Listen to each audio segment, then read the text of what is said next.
আমি বকশীগঞ্জ পৌর বিএনপির সহ সাংগঠনিক সম্পাদক মোহাম্মদ সাইফুল ইসলাম। আমার আমি ভোটার হইলাম 7 নম্বর কেন্দ্রের হাই স্কুলের। ইনশাল্লাহ আশা করা যায় আমাদের কেন্দ্রে প্রায় 2300+ ভোট আছে। তো আমরা আশা করতেছি যে সর্বোচ্চ ভোট দিয়ে আমরা এমসিন মিল্লাত সাহেবকে বিজয়ী করব। আপনি হয়তো জানেন, আমি গত রাত্রেও আমি হিন্দু পল্লীতে, আমাদের যেখানে হিন্দু পাড়া আছে, গতকাল হিন্দু পাড়াতে একটা উঠান বৈঠকে কথা বলছি। তারা তো হিন্দু, বিশেষ করে হিন্দু মহিলারা যারা, তারা কিন্তু মনে করেন যে সারা বছর নৌকাকে ভোট দিছে।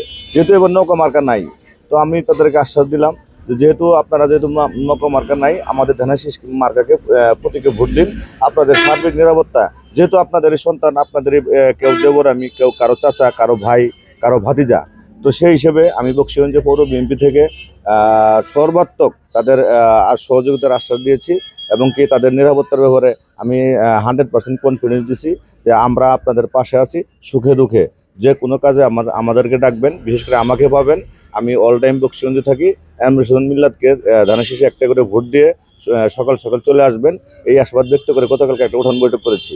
তো ইনশাল্লাহ ওনারা কথা দিয়েছেন, এবং কি ওনারা শান্তিকামী মানুষ।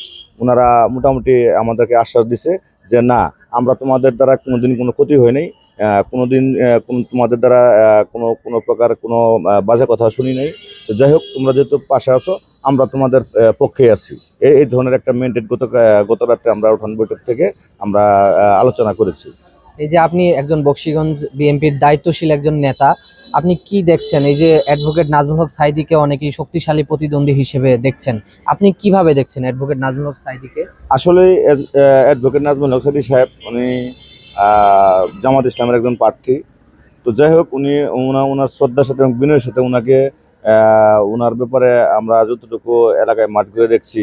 তো যাই হোক, ওনারাও কর্মী আছে, ওনারও ভোট আছে। তো যাই হোক, আশানুরূপ সে ফল পাবে না। ইনশাল্লাহ আমরা ধানের শীষ বিজয়ী হব।